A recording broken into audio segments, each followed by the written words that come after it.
नमस्कार, स्वागत है आपका आईएनएच विशेष में। मैं हूं सनी गंगासागर आपके साथ में। इस कार्यक्रम के जरिए, इस खास पेशकश के जरिए हमारी ये कोशिश होती है कि हम आपको खबरों के इतर उन खबरों के बारे में बताएं जो जानना आपके लिए बेहद जरूरी है और जिसका आने वाले समय में हमारे भविष्य पर भी असर पड़ता हो। तो चलिए शुरू करते हैं हमारा ये खास कार्यक्रम आईएनएच विशेष। तो भारत ने विमानन क्षेत्र में मेक इन इंडिया अभियान के तहत खास उपलब्धि हासिल की है। अब एयरबस के C295 military transport aircraft Bharat में ही बनने लगेंगे।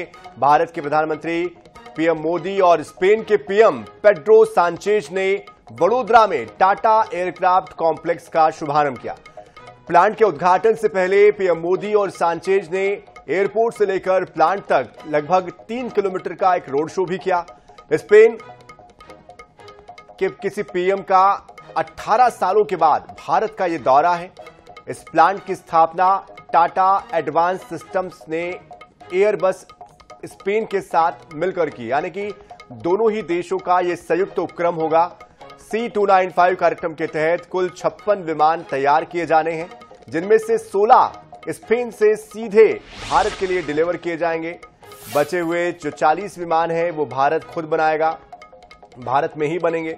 अपने संबोधन के दौरान पीएम मोदी ने कहा कि हमने अपने लिए नए लक्ष्य निर्धारित किए हैं, तय किए हैं, नए रास्ते पर चलना तय किया है। इसका नतीजा हम सभी के सामने है।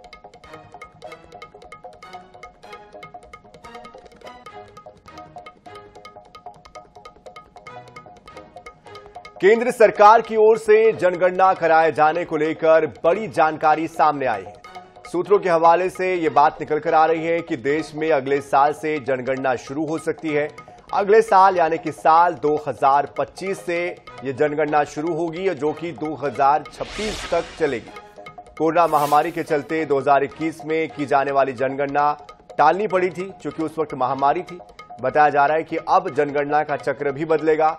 परिसीमन प्रक्रिया 2028 तक पूरी होने की संभावना है।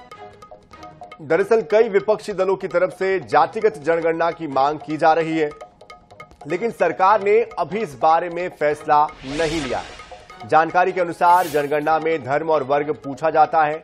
सामान्य अनुसूचित जाति और जनजाति की गणना होती है और इस बार लोगों से यह भी पूछा जा सकता है कि वो किस संप्रदाय के अनुयायी है।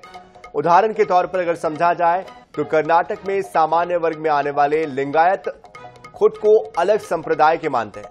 केंद्र सरकार ने फिलहाल जनगणना के साथ जातिवार जनगणना कराने को लेकर औपचारिक फैसला नहीं लिया है, लेकिन विपक्ष की ओर से जातिवार जनगणना को लेकर राजनीतिक मुद्दा बनाने की कोशिश इसको लेकर की जा रही है, जिसको देखते हुए मोदी सरकार जातिवार जनगणना कराने का फैसला ले भी सकती है, क्योंकि सरकार भी ये चाहती है कि एक तो इस मुद्दे पर एनडीए में कोई मतभेद ना हो और साथ ही भविष्य के लिए इसको लेकर एक रोड मैप भी तैयार हो सके।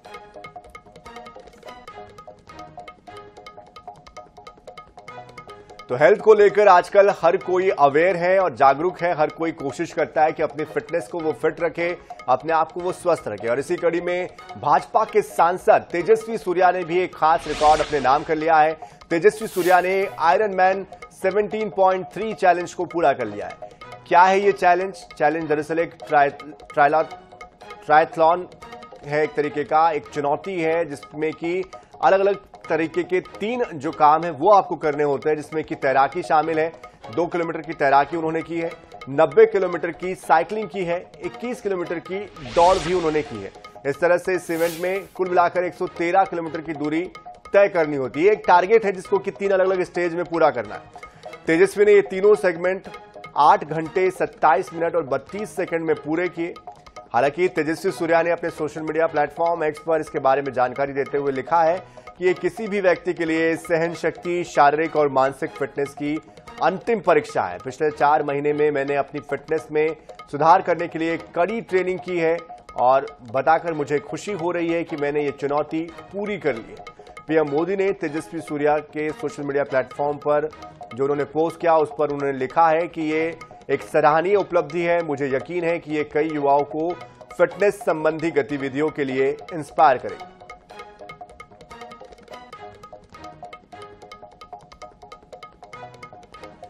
तो तेजस्वी सूर्या ने ये कारनामा करके दिखाया है और इसके जरिए बाकी यंगस्टर भी इस तरह के चैलेंज को एक्सेप्ट करने के लिए जरूर सोचेंगे। पीएम ने भी इस बात की तारीफ की है और तेजस्वी सूर्या के पोस्ट पर उन्होंने एक कमेंट करते हुए लिखा है कि आपने जो किया है उससे युवा प्रभावित होंगे, प्रेरित होंगे। बात करते हैं छत्तीसगढ़ की। छत्तीसगढ़ में एक बार फिर से मोतियाबिंद ऑपरेशन के बाद आंखों की रोशनी चली जाने का मामला सामने आया है। दंतेवाड़ा में 14 मरीजों की आंखों की रोशनी चली गई। इस घटना के बाद सरकार ने जहां डॉक्टरों को निलंबित कर दिया, तो वहीं अब मामले को लेकर सियासत भी तेज हो गई है।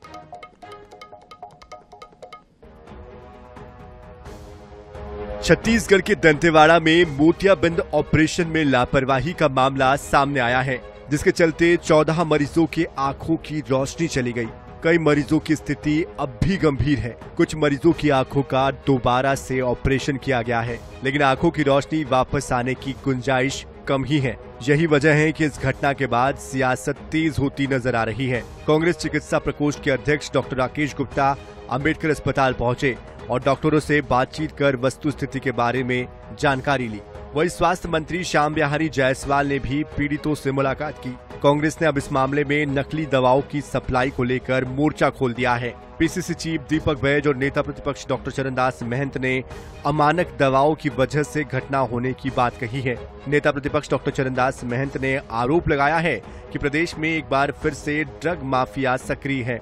दूसरी ओर राज्य सरकार के मंत्री घटना को लेकर बचाव की मुद्रा में नजर आ रहे हैं। उप मुख्यमंत्री अरुण साव ने कहा है कि सरकार गंभीरता से इस विषय पर कार्रवाई कर रही है। वहीं स्वास्थ्य मंत्री श्याम बिहारी जायसवाल ने कहा है कि जांच प्रतिवेदन के आधार पर कार्रवाई की गई है। उन्होंने कांग्रेस के आरोपों पर तीखी प्रतिक्रिया दी है। मंत्री जायसवाल ने कहा कि कांग्रेस ऐसी घटनाओं पर राजनीति करना बंद करे।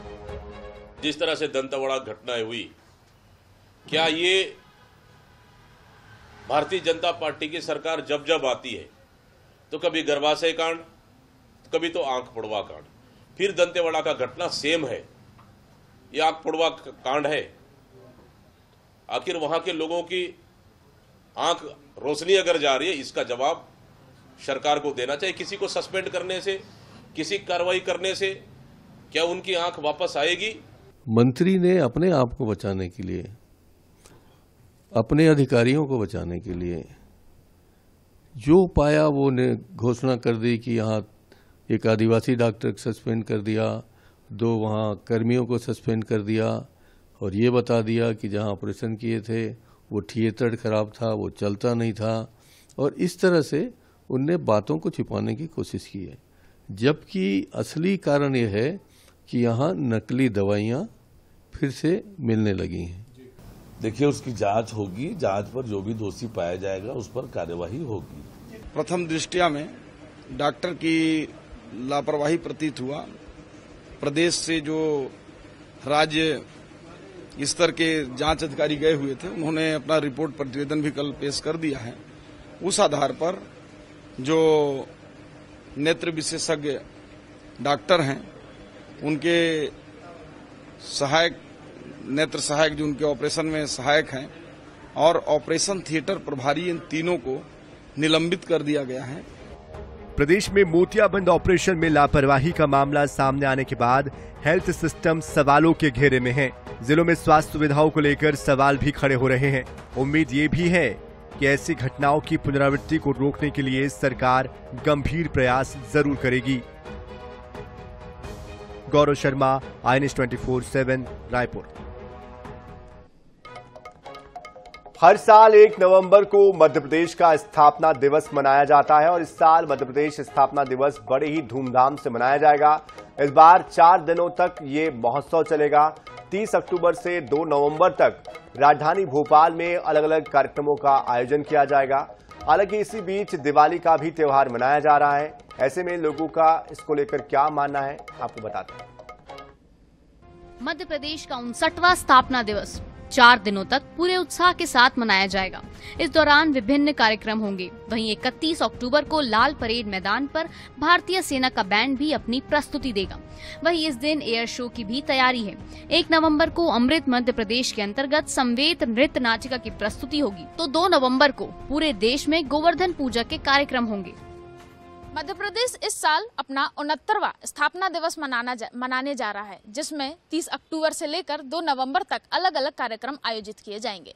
जहां एक तरफ डिफेंस की ओर से प्रदर्शनी लगाई जाएगी, इसके अलावा एयर शो भी होने वाला है, तो दूसरी तरफ अंकित तिवारी प्लेबैक सिंगर जो हैं उनका भी कॉन्सर्ट होने वाला है। लेकिन स्थापना दिवस और दिवाली की जो डेट है वो एक साथ पड़ रही है। 30 से 4 तक ये कार्यक्रम चलेगा, तो वहीं दिवाली इस साल 31 और 1 तारीख की मनाई जा रही है। मध्य प्रदेश के स्थापना दिवस पर इस बार 4 दिवसीय भव्य जश्न होगा। एक तरह से दिवाली के दूसरे दिन प्रदेशवासी एक और दिवाली मनाएंगे। सरकार इसमें कई तरह से मदद करेगी। जरूरतमंदों को खुशियां बांटने के लिए अलग अलग प्रबंधन होंगे। एयर शो के माध्यम से आसमान पर रंग बिरंगी रोशनी का प्रबंधन करने की भी तैयारी है। इस बारे में लोगों का क्या कहना है, चलिए आपको सुनाते हैं। मेरा मानना ये है कि दिवाली में जैसा कि होता है कि हम अंधकार को दूर करते हैं दिए जला के, वैसे ही हम अपने मध्य प्रदेश में होने वाले संकटों को, आपदाओं को दूर करेंगे। तो हम अपने घर में दीप भी जलाएंगे और हम एयरफोर्स के सारे शोज अटेंड करेंगे। तो मेरा मानना यही है कि हम सारे शोज को साथ में अटेंड करेंगे और मिलजुल के उसको बड़े रूप में मनाएंगे। इसमें क्या है कि अभी छुट्टियां भी पड़ रही हैं और वीकेंड भी, मतलब लोग ज़्यादातर लोग भोपाल से जो भोपाल के हैं लोकल, वो अपने गांव जा रहे हैं, या फिर जो भोपाल में लोग रहते हैं, कई स्टूडेंट्स ऐसे हैं जो अपने घर पहुंच गए हैं। तो उन्हीं का ज़्यादा रहता है कि मध्य प्रदेश में अगर कोई भी सेलिब्रिटी आता है अपन सेलिब्रेट करते हैं इसको, क्योंकि सरकार हमेशा कोई ना कोई प्रोग्राम ऑर्गेनाइज कराती है, किसी सेलिब्रिटी को बुलाती है, तो ज़्यादा से ज़्यादा लोग तादाद में पहुँचते हैं। लेकिन इस बार ऐसा नहीं हो पाएगा। चूँकि त्यौहार और स्थापना दिवस दोनों की टाइमिंग जो है सेम हो रही है, क्लैश कर रहा है, तो अगर हमें अच्छे से जो भी अपन प्रोग्राम कर रहे हैं, स्थापना दिवस अच्छे स्तर पे मनाना चाह रहे हैं, एक दिखाना भी है कि भाई हम हमारे मध्य प्रदेश को इतने अच्छे अव्वल दर्जे पे ले जाना चाह रहे हैं ना, सारी चीज़ें प्रोग्रेस हो रही है, तो हो सकता है कि अपन उसको थोड़ा सा त्यौहार के आगे पीछे शिफ्ट कर सकें। अब बाकी ये तो सरकार का प्रोग्राम है कि वो कैसे उसको मैनेज करती है। लेकिन इस बार तो ये त्यौहार मध्य प्रदेश का जो स्थापना दिवस है वो भी एक त्यौहार की तरह है और दिवाली के साथ मिल गया है। 4 दिन का त्यौहार है, तो 4 दिन अलग अलग जगह अलग अलग तरह के कार्यक्रम होंगे। शासकीय कार्यालयों में भी कार्यक्रम है, बड़ा सरकारी कार्यक्रम है जिसमें पूरे जनमानस लोग इकट्ठे होंगे। अलग अलग तरह से ये कार्यक्रम चलेगा। हालांकि 1 नवंबर को मध्य प्रदेश के साथ छत्तीसगढ़ का भी स्थापना दिवस मनाया जाता है, लेकिन त्योहारों को देखते हुए नया रायपुर स्थित राज्योत्सव स्थल पर 4 से 6 नवंबर तक राज्योत्सव का आयोजन किया जाएगा। लेकिन मध्य प्रदेश में 30 अक्टूबर से 2 नवंबर तक मनाया जाएगा। अब ऐसे में एमपी के लोगों को दोनों त्योहार एक साथ मनाना होगा। INH के लिए भोपाल से वीडियो जर्नलिस्ट नितिन मालवीय के साथ अंजलि सिंह की रिपोर्ट। मध्य प्रदेश में सरकारी अधिकारी और कर्मचारियों को दिवाली से पहले प्रदेश की मोहन सरकार ने बड़ा तोहफा दिया है। सरकार ने 4% महंगाई भत्ता बढ़ा दिया है। वर्तमान में सरकारी कर्मचारियों को 40% डीए मिल रहा था और इसके साथ ही सीएम डॉक्टर मोहन यादव ने सभी कर्मचारियों को दीपावली की बधाई दी है, शुभकामनाएं दी है। मुख्यमंत्री डॉक्टर मोहन यादव ने मीडिया से बात करते हुए कहा कि राज्य सरकार ने सभी अधिकारी कर्मचारियों को महंगाई भत्ता बढ़ाने का निर्णय उनके लिए लिया है और मेरी अपनी ओर से भी सभी को बधाई है, शुभकामना है। उन्होंने कहा कि इसकी बधाई डबल तब हो जाती है जब दीपावली भी एक साथ हो और इस मौके पर मध्य प्रदेश का स्थापना दिवस कार्यक्रम भी हो। साथ ही मुख्यमंत्री डॉक्टर मोहन यादव ने यह भी बताया कि राज्य शासन की ओर से 4% महंगाई भत्ता वित्त विभाग के प्रतिपत्र के द्वारा 14 मार्च 2024 के द्वारा स्वीकृत किया गया है। इसके आधार पर स्वीकृत महंगाई भत्ते की दरें 1 जुलाई 2023 से प्रभावित हो गई है।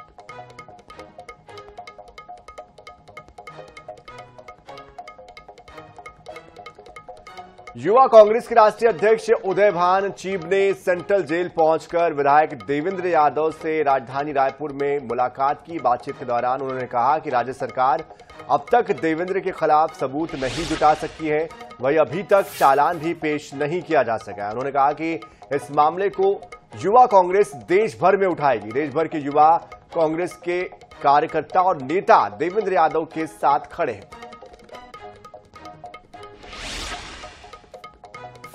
सुनने को आ रहा है कि 60 दिन से ज्यादा हो गए अभी तक चालान तक पेश नहीं किया है पुलिस ने। तो क्या पुलिस सोई है या कोई बीजेपी की सरकार का दबाव है कि चाहते हैं एक देश का बेटा जो लोगों की सेवा कर रहा है, उनके बीच रह रहा है, उससे इतना डर गए हैं कि उसको जानबूझ के जेल में बंद करने का प्रयास किया जा रहा है, पॉलिटिकल वेंडेटा वाला काम हो रहा है। तो मैं कल इनके परिवार से भी मिला था, जितनी दुखी थे, उनकी माँ कितनी दुखी थे, उनके वाइफ, बच्चे। तो एक बहुत ही ऐसी राजनीति पहली बार देखने को मिल रही है।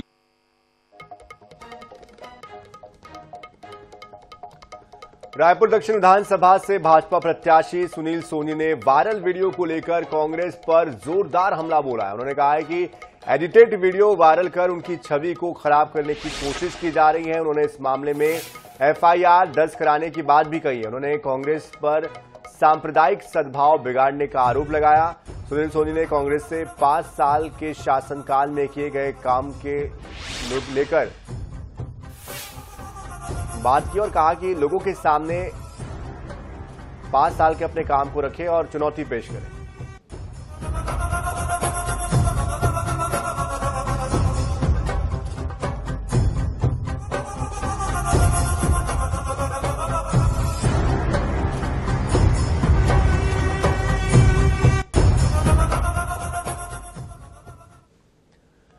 बलरामपुर पहुंचे पूर्व डिप्टी सीएम टीएस सिंहदेव ने थाने में फांसी लगाकर आत्महत्या करने वाले युवक के परिजनों से मुलाकात की और इस दौरान टीएस सिंहदेव ने कहा कि पूरे घटनाक्रम की सीबीआई से जांच करानी चाहिए। इसके अलावा उन्होंने राज्य सरकार को मृतक के परिजनों की हर संभव मदद करने की अपील की।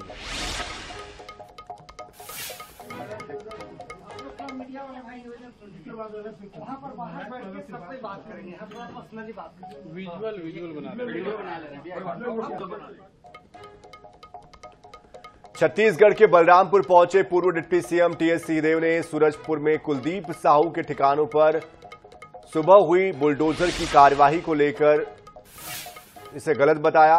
उन्होंने कहा कि सुप्रीम कोर्ट की यह पूरी तरह से अवहेलना है। कुलदीप साहू को सूरजपुर के थाने में पुलिसकर्मी पहले बैठाकर समोसा खिलाते थे और आज उस पर बुलडोजर की कार्यवाही कर रहे हैं। उन्होंने कहा कि हम एक विकसित समाज में रह रहे हैं, ना कि जंगल राज में। बुलडोजर का कोई औचित्य होना चाहिए ना। कुलदीप साहू थाने में बैठ के एबे तेबे करके थाने में बैठ के बोलता था, वे जाओ लाओ 20 समोसा लेके आओ। जब वो जिला बदर की कार्रवाई के तहत था तो वो थाने में बैठ के सूरजपुर के थाने में और पुलिस के कर्मचारियों को बोलता था, भाई जा ला तो 20 से समोसा लेके आ। वो बुलडोजर चला रहे हैं आज। पखानजोर के मांडा गांव के आश्रित ग्राम मारकाचुआ के ग्रामीणों ने कलेक्टर के नाम पर शिविर में पानी की समस्या और झूठा पंचनामा प्रकरण को लेकर आवेदन दिया। बता दें कि माड़ा गांव के आश्रित मारकाचुआ में पानी की समस्या है, जिसको लेकर INS 24/7 ने इस खबर को प्रमुखता के साथ दिखाया था, जिसके बाद आनन फानन में एक फर्जी पंचनामा तैयार किया गया, जिसमें समस्या के समाधान और ग्रामीणों को मिलने वाले पानी की बात का उल्लेख किया गया, यानी कि वहां पर पानी की समस्या है ही नहीं, ये इस पंचनामे में बताया गया। वही INS 24/7 के हाथ लगा जो पंचनामा है उसमें पड़ताल जब की गई तो पंचनामा झूठा निकला। वही जब ग्रामीणों से इस मामले को लेकर बात की गई तो आवेदन देने पहुंचे ग्रामीणों के बीच में इस बात को लेकर चर्चा है और जब ग्रामीण आवेदन लेकर पहुंचे तो फिर हड़कंप भी मच गया। एसडीएम ने पीएचई विभाग के इंजीनियर सरपंच को बुलाकर वास्तविकता की जानकारी ली और इंजीनियर सरपंच ने स्वीकार किया कि ग्रामीण झरिया का पानी पीने के लिए मजबूर। वाले लोग बोल रहे हैं 3 नल है और तीनों नल में पानी आ रहे हैं, क्योंकि अगर आके उन्हीं लोग एक बार सर्वे करके देखेंगे ताकि तीनों नल चलता है कि नहीं चलते हैं। कई मुसीबत में अगर नल खराब होते हैं तो नाला में जाना पड़ता है, वहाँ से पानी पीते हैं। मारकाचुआ में पहली बार गए थे तब हुआ था, चालू हो रहा था, लेकिन वो लोग बोल रहे थे कि फिर बंद है करके, उस दिन से नहीं गया हूँ देखने के लिए। पंचनामा कौन तैयार किया था? पंचनामा वही पीएचई विभाग से है, वो तीरथ करके वो मेरे को साइन करवाने के लिए बोले तो मैं साइन करवा दिया। वैसे पीएचई के इंजीनियर से मेरी बात हुई है। पीएचई के इंजीनियर ने मुझे बताया है कि जिन लोगों का झरिया में पानी पीने संबंधी समाचार चल रहा था, 3 हैंडपंप इसलिए खोदा गया है कि पहले हैंडपंप का पानी जो है दूषित रहा होगा तो दूसरा लगाया गया है। मैं पीएचई के इंजीनियर से बात कर लिया हूँ, तीनों हैंडपंप को जाके और 2 दिन के भीतर चेक करेगा और जिस हैंडपंप का पानी साफ होगा उसी हैंडपंप को चालू कर दिया जाएगा। डबरा से हनी ट्रैप का मामला सामने आया है, जिसमें कि एक युवक को ब्लैकमेल कर लाखों रुपए ऐंठने की कोशिश की गई। पीड़ित ने यह बताया कि एक युवती उसे बार बार कॉल कर रही थी और उसे मिलने के लिए उसने राजी किया। एक घर में उसे बुलाया गया जहां पर उसे बंधक बना लिया गया, कपड़े उतरवाकर उसका वीडियो बनाया और उसे ब्लैकमेल कर 6 लाख रुपए की उससे मांग की गई, जिसके बाद उसने तुरंत ही 20,000 रुपए उसे दे दिए। उनकी चंगुल से छूटकर पुलिस के सामने जाकर मामले की शिकायत की और फिलहाल पुलिस अब आगे की कार्रवाई कर रही है। लड़की के माध्यम से सर मुझे कॉल आ रहा था 2-3 दिन से और मुझे बार बार डबरा आने की बोल रही थी, तो मैंने उससे बोला मैं नहीं आ पाऊंगा, तो उसने मेरे को यहाँ डबरा बुला लिया। उसके बाद 3 लोग आए, मेरे को यहाँ से ले गए अम्बेडकर की मूर्ति के पास। उसके बाद मैंने उनके एक अपराधी को बितौर में पकड़ लिया। उसके बाद बितौर में मैंने उस अपराधी को जब्त कराया। जब्त कराने के बाद वहाँ पे बोले कि डबरा जाना पड़ेगा, फिर हम डबरा आए तो डबरा हमने आवेदन लिख के दिया, तो यहाँ से भी हमें प्राप्त नहीं होगी। तो लगातार इन दिनों साइबर अपराध को लेकर खबरें हर दिन सामने आ रही हैं। ऐसे में INS 24/7 भी आपसे ये अपील करता है कि अनजान फोन कॉल्स को रिसीव ना करें। इस तरह के सोशल मीडिया प्लेटफॉर्म्स पर मिलने वाले लोगों से जो बातें कही जाती है उस पर आंख मूंद कर विश्वास ना करें, पैसों का ट्रांजैक्शन ना करें और बिना जांचे परखे किसी फोन कॉल पर अगर कोई परिचित की आवाज में भी आपसे बात कर रहा है तो आप सावधान हो जाइए, क्योंकि हो सकता है कि ये कॉल AI के माध्यम से किया गया हो। क्रॉस चेक करने के बाद ही आगे का जो व्यवहार है वो करें। सतर्कता बरतिए, क्योंकि इससे से आप साइबर फ्रॉड से बच सकते हैं। इसी के साथ INS विशेष में फिलहाल के लिए इतना ही। ताजा खबरों के लिए, अपडेट्स के लिए आप बने रहिए INS 24/7 के साथ। नमस्कार।